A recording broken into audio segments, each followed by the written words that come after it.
Hello engineers. So guys आप सभी का स्वागत है अड्डा 24/7 के इंजीनियरिंग के इस प्लेटफॉर्म पे। गाइज मेरा नाम है रजत। आज आप सभी सिविल इंजीनियरिंग एस्पिरेंट को मैं बताने वाला हूं कि गाइज अगर एसएससी जेईई 2024 एग्जामिनेशन आपका सपना है कि इस बार 2024 एग्जामिनेशन क्लियर करना है, तो शुरुआत जो बच्चे कर रहे हैं उनको उन सब्जेक्ट को शुरुआत में ही पकड़ लेना है जिनसे उनके मार्क्स ज़्यादा से ज़्यादा आ सकते हैं। और उन्हीं सब्जेक्ट की बात भी करने वाला हूँ गाइज। सिविल इंजीनियरिंग के वो 6 सब्जेक्ट, उन 6 सब्जेक्ट में से भी 4 सब्जेक्ट ऐसे जिनका वेटेज अच्छा खासा रहता है एग्जामिनेशन में।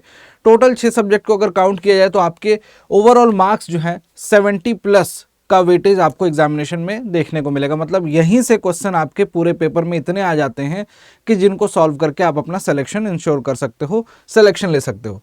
तो आइए वन बाय वन करके बात करते हैं गाइज। ये सीबीटी 1 एग्जामिनेशन के लिए मैं बात कर रहा हूं, जिसमें आपको टेक्निकल में 100 क्वेश्चन देखने को मिलते हैं और इन्हीं टेक्निकल वाले क्वेश्चंस में से 70+ क्वेश्चन की मैं बात कर रहा हूं। ओवरऑल तो आपको भी पता है कि 200 क्वेश्चन देखने को मिलते हैं, टेक्निकल के 100 और नॉन टेक्निकल के। नॉन टेक्निकल की सेपरेट वीडियो चैनल पे आपको मिल जाएगी। लेकिन जो बच्चे टेक्निकल के लिए पूछते रहते हैं कि टेक्निकल में आपको अगर स्कोर करना है ज़्यादा और कम समय में, लिमिटेड टाइम में आपको अच्छा स्कोर करना है, इनफैक्ट सिलेक्शन लेना है सीबीटी 1 में, उनके लिए चलिए सिविल इंजीनियर्स के लिए बात करता हूं यहाँ पे गाइज। और सभी के सभी एस्पिरेंट को बताना चाहूँगा कि 1 बाय 1 करके इन सब्जेक्ट को आपको पढ़ना स्टार्ट करना है। अगर आपने अभी तक स्टार्ट नहीं किया है तो बेसिक से स्टार्ट कर सकते हो। ऑर्डर भी बताऊंगा किस तरीके से, कौन सा सब्जेक्ट पहले आपको चूज करना है, कौन सा सब्जेक्ट बाद में चूज करना है। 1 बाय 1 करके समझते जाना गाइज आप लोग। सबसे पहले मैं सभी दोस्तों को बोलूंगा कि स्टार्ट स्ट्रेंथ ऑफ मटेरियल से करेंगे।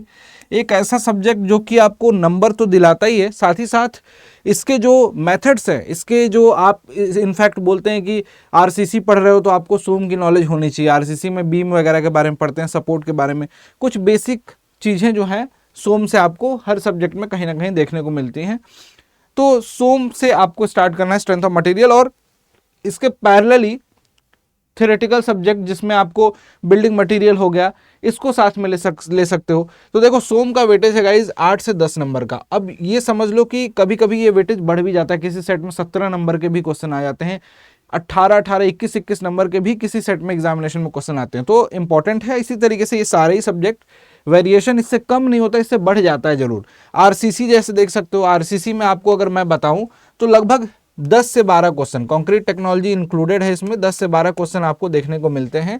बहुत अच्छा खासा वेटेज रहता है आरसीसी का भी आपके एग्जामिनेशन में। सॉइल मैकेनिक्स अगेन 10 से 12 क्वेश्चन, और डिपेंड करता है कि कोई स्टूडेंट सॉइल मैकेनिक्स को कितने अच्छे से पढ़ता है और अच्छे से रिवाइज करता है, क्योंकि ये एक ऐसा सब्जेक्ट है ना जहाँ पे आपने रिविजन नहीं किया तो पढ़ी हुई चीज़ें आपको याद नहीं आती हैं, भूल जाते हो आप। तो सबसे इंपॉर्टेंट है यहाँ पे रिविजन, यहाँ पे मार्क्स आपको हासिल करना है। तो बिल्डिंग मटेरियल अगेन बार बार रिवीजन, कंटिन्यूअस रिवीजन चाहिए आपको। छोटी छोटी चीजें आप भूल जाते हो, कंस्टिट्यूएंट्स भूल जाते हो, वो सारी चीजें याद होनी चाहिए सभी सिविल इंजीनियरिंग एस्पिरेंट को। अगेन यहाँ पे वेटेज आपको 10 से 12 नंबर का जनरली, और पूरा का पूरा बिल्डिंग मटेरियल एंड कंस्ट्रक्शन को ऐड कर दिया जाए पूरा का पूरा तो आपको 12 से 15 नंबर। एस्टिमेशन कॉस्टिंग ऐड कर दिया जाए तो लगभग 20 से 22 नंबर यहाँ से आपको देखने को मिलता है। FM and OCF one of the most important subject, एक तरह से बोल सकते हैं कि open channel flow civil engineers के लिए बहुत इंपॉर्टेंट है। फ्लूइड मैकेनिक्स जितना इंपॉर्टेंट है उतना ही ओपन चैनल फ्लो। ओसीएफ से भी सिविल इंजीनियरिंग में 4 क्वेश्चन लगभग आपको देखने को मिलते हैं, और आपका एफएम पोर्शन से लगभग 8 क्वेश्चन, 7 क्वेश्चन। तो टोटल गाइज 12 क्वेश्चन के आसपास आपको यहाँ से देखने को मिलते हैं। तो 10 to 12 मार्क्स का वेटेज इसीलिए यहाँ पे आपको लिख रखा है। और last but not list environment engineering. Environment engineering से बस फैक्चुअल क्वेश्चन, डेटाबेस क्वेश्चन, छोटे छोटे वन लाइनर क्वेश्चन जो याद रहेगा, सीधे सीधे आपने टिक किया, वो सारे क्वेश्चंस आपको आते हैं। और यहाँ पे अगेन मैं आपको बोलूंगा कि हर पॉइंट को रिवाइज करना है जो आपको क्लास में पढ़ाया जाता है, जो क्लास में लिखवाया जा रहा है, क्योंकि क्लासेस जो चल रही है ना वो हर साल के पेपर को, पैटर्न को एनालाइज करते हुए वो थ्योरी आपको प्रोवाइड की जाती है, जिस थ्योरी से आपका एग्जामिनेशन में सिलेक्शन होता है। अगर आप भी एक सिविल इंजीनियर हैं और एक जेन्युइन स्टूडेंट होना, तो गाइज आप ये मान सकते हो कि आपको अगर सिलेक्शन लेना है, इनफैक्ट हमने हर साल आपको मैक्सिमम सिलेक्शन दिया। अगर आपको सिलेक्शन की तरफ जाना है, अगर आपको ये समझना है कि भाई मुझे इन सभी सब्जेक्ट की ज़रूरत है एग्जामिनेशन में, मुझे पढ़ना है एनी हाउ सबसे पहले, और अभी जो फिलहाल जो आपके पास समय है ना उस टाइम को कायदे से यूटिलाइज करो, तो इन सब्जेक्ट को आसानी से कवर कर सकते हो। और पैरेलली इसके नॉन टेक्निकल अपना कंटिन्यू कर सकते हो, जिसमें सपोज किया कि रीजनिंग के डेली 50 क्वेश्चन आप लगा रहे हो, जीके जीएस रेगुलर बेसिस पे आप स्टैटिक जीके पढ़ रहे हो, शॉर्ट नोट्स बना रहे हो, तो वो आपको एग्जाम टाइम पे काम आएगा। तो ये काम आपको करना है मेरे दोस्त सिविल इंजीनियरिंग एस्पिरेंट जितने भी हैं उन सबको बोल रहा हूँ, 70+ की स्ट्रेटजी बनाए। इसका मतलब ये नहीं कि बाकी सब्जेक्ट को छोड़ दोगे, बाकी सब्जेक्ट भी पढ़ेंगे, हम सारे सब्जेक्ट पढ़ाएंगे आपको। बस आपको क्या करना है, अगर आप नए हो, बिगिनर हो, तो स्टार्ट कैसे करना है, किन किन सब्जेक्ट को टारगेट करना है, वो आपकी कंफ्यूजन को क्लियर कर दिया मैंने। यहाँ पे आप सेलेक्टेड सब्जेक्ट को चुन के उसके हिसाब से अपने कंसेप्ट को बिल्ड करना स्टार्ट कर सकते हो। इंजीनियर्स अड्डा पे आपके लिए एसएससी जेई का फिलहाल बैच है, बहुत स्पेशल बैच है, फाउंडेशन प्रो बैच है ये, जो अभी स्टार्ट हो रहा है 4 अप्रैल से। याद रखिएगा 4 अप्रैल से ये बैच स्टार्ट हो रहा है।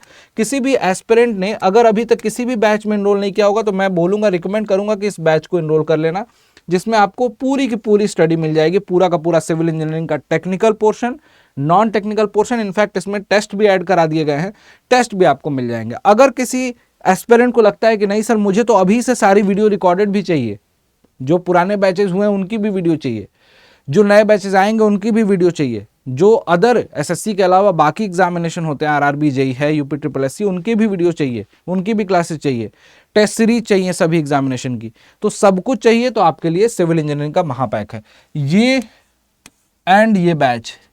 इन दोनों पे अभी ऑफर चल रहा है। आज चूंकि आखिरी डेट है, मंथ की आखिरी डेट है, तो मिनिमम प्राइस में आप जाके चेकआउट कर सकते हो। कहां चेक करना है आपको, अड्डा 24/7 एप्लीकेशन पे। अड्डा 24/7 एप्लीकेशन पे आप जाएंगे तो आपको क्या करना होगा वहां पे गाइज, आपको बता देता हूं, बहुत सिंपल सी चीज है। आपको ऐप डाउनलोड करने के बाद जहां एई एंड जेई एग्जाम्स दिखाई देगा, एई एंड जेई एग्जाम्स में आपको जाके डिस्काउंट कूपन कोड यूज करना है Y293। ये डिस्काउंट कूपन कोड है। आपको एप्लीकेशन में जाओ, एई एंड जेई एग्जाम्स सेलेक्ट करो, और एई एंड जेई एग्जाम सेलेक्ट करने के बाद आपको सिविल इंजीनियरिंग में ये सिविल के दोनों बैच, एसएससी जेई में आप क्लिक करोगे चाहे सिविल इंजीनियरिंग महापैक पे, तो आपको महापैक भी दिखाई देगा, सिविल इंजीनियरिंग यहाँ पे महापैक लिखा हुआ है, इसमें सारे एग्जाम कवर होंगे। या फिर आपको एक स्पेसिफिकली एसएससी जेई को टारगेट करना है, केवल एक ही बैच दिखना चाहिए आपको, ऐसा चाहते हो तो ये भी, दोनों में प्राइस में बहुत ज़्यादा डिफरेंस नहीं है, 300-400 का डिफरेंस होगा, और सारे बैचेज आपको 2000 से कम के प्राइस में, 200-300 का डिफरेंस है, लेकिन इस समय ऑफर में सारे बैचेस 2000 से कम की प्राइस में है, तो जाके आप देख सकते हैं। डिस्काउंट कोड जो एंटर करना है पेमेंट करने से पहले, वो आपको यूज करना है Y293, जिससे कि आपको लोएस्ट प्राइस में मिल जाएगा। उम्मीद करता हूं गाइस कि आपको ये वीडियो अच्छी लगी होगी और आप भी अपने सपने को साकार कर सकते हो। यही जेई अगर बनना चाहते हो, एग्जामिनेशन क्लियर करना चाहते हो जेई का एग्जामिनेशन, तो डेफिनेटली आप अपनी पढ़ाई को सिंसियरली स्टार्ट कीजिए। चाहे यूट्यूब पे आपको जो फ्री क्लासेस दी जा रही हैं उसके माध्यम से कीजिए, जिसमें क्वेश्चन प्रैक्टिस कराई जाती है, या फिर आपको कंसेप्ट बिल्ड करना है, क्वेश्चन भी प्रैक्टिस करना है, टेस्ट भी देना है, तो अड्डा 24/7 का एप्लीकेशन आपके लिए अवेलेबल है। Thank you so much, bye bye, take care, मिलते हैं आपसे नेक्स्ट वीडियो में। Till then keep learning guys, thank you.